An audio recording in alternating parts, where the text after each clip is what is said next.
Okay, so this is a little bit of a look at my solar panel setup. So I got four 40-watt panels, and they're on a frame. Then that frame is connected to a couple cross members, and at the top of this cross member I have it bolted, and so that's tightened up. It's not the prettiest thing in the world, but this shaft here is kind of like a bushing, and it pushes between this and the top of this bracket. So this whole thing is, you know, hanging on this point right here, and you know, a couple angle brackets and whatnot, and then it comes down to this actuator, which you can probably see that it's a Belimo AF24SR, and yeah, so each of these panels obviously has their own power, and I kind of got them.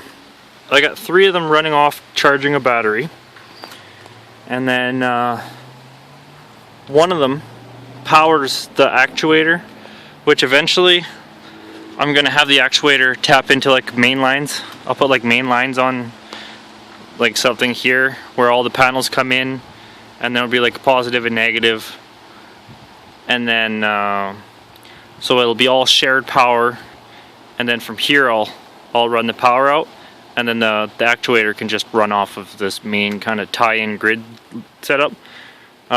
Just because sometimes, you know, it would be able to run at lower light conditions if it had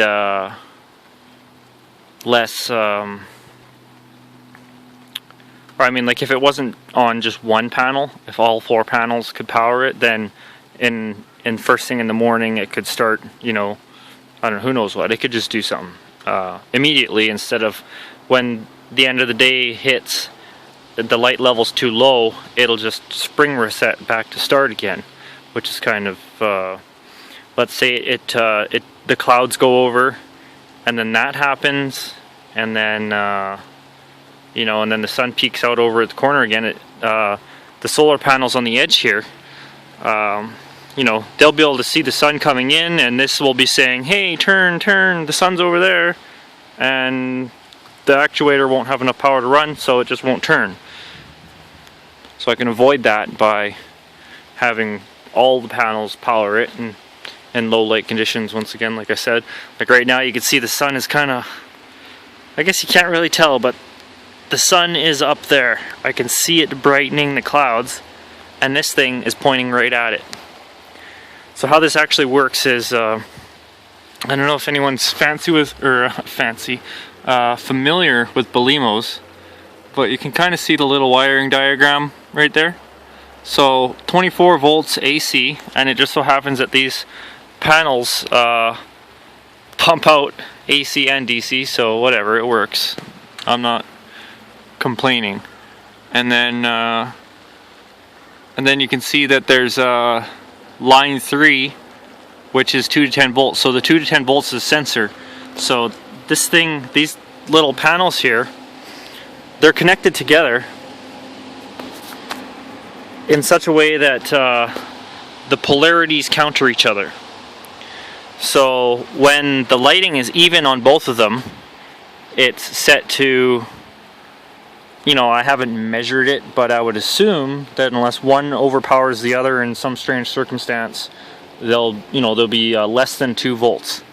So, you know, it's kind of, I'm not exactly sure if this sensor does like different positions or whatnot. I've been watching it for quite some time, and it seems like as soon as there's enough voltage to trigger it, it just keeps turning until the voltage drops. But it has, like, I haven't looked into the data sheets or anything for these Belimo actuators. I just kind of like to observe stuff. So so it, you know, it's been doing its thing, and right now it's doing kind of what I want it to be doing. The sky's kind of bright up there, not very bright over there, not very bright over there. So this thing's pointing up there. It's self-powered. It's completely waterproof.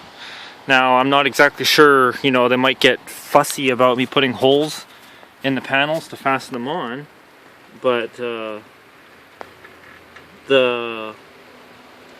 you know, they're just a Coleman, so they're waterproof, they're readily available.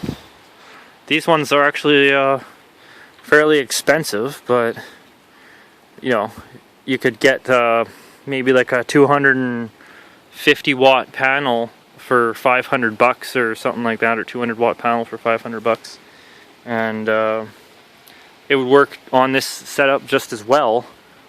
So yeah, so obviously these are like eyes.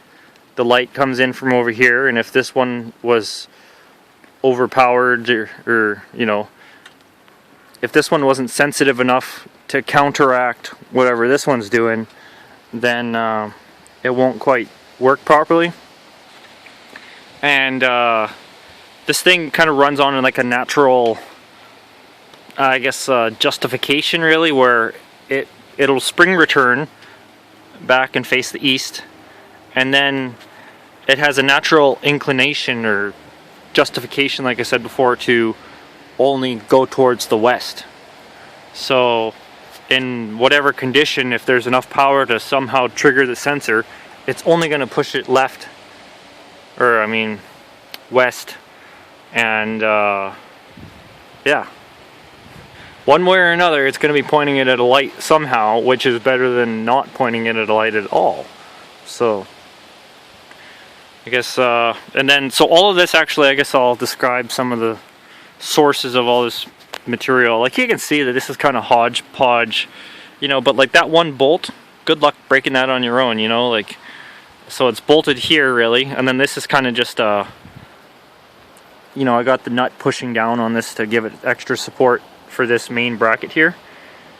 And then the Belimo itself, actually, it's fairly sturdy the way I got this bracket rigged up, so it would have been, you know, it would have been strong enough to hold it even if this wasn't here, kind of, but it just all served better for just a little setup I got cobbled together.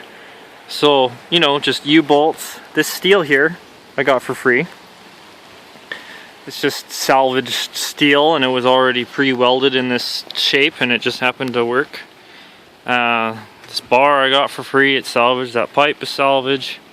This aluminum here is salvaged. This whole actual tripod, stuff like this is thrown away every day. It's not a tripod, it's like a quad pod or whatever, right? But you know, it's springy. It's for road construction. So if you ever get a chance, road construction stuff, like say somebody has an old warehouse and they had something there, like a stack of old signs, there's a good chance those signs are just going to get thrown right into a scrap bin, right?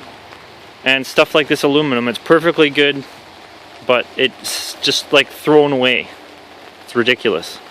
So on this thing, I bought the panels, I bought U-bolts, and I bought well, I guess that's it actually. Yeah, so I bought panels and I bought the U-bolts, and then the rest is all salvaged. So, not too shabby. Yeah, and that concludes this video.